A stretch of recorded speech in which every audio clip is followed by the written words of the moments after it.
রাজার 7 রানী ছিল।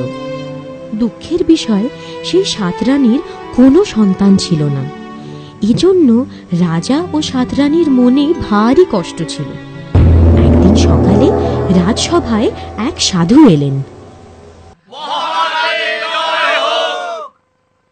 মহারাজের জয় হোক। প্রণাম মহর্ষি। মহারাজ, আপনাকে বড়ই বিমর্ষ দেখাচ্ছে। হে মহর্ষি, আমি বড়ই দুশ্চিন্তায় জীবন কাটাচ্ছি। আমি নিঃসন্তান। বংশরক্ষা না হলে আমার অবর্তমানে এই রাজ্যভার বহন করবে কে? দয়া করে আপনি একটা উপায় বলে দিন। নিশ্চিন্ত থাকুন মহারাজ, আপনার বংশরক্ষা হবেই। আমি 7টি অমৃত ফল দিচ্ছি। আপনার 7 রানী এই ফল আহার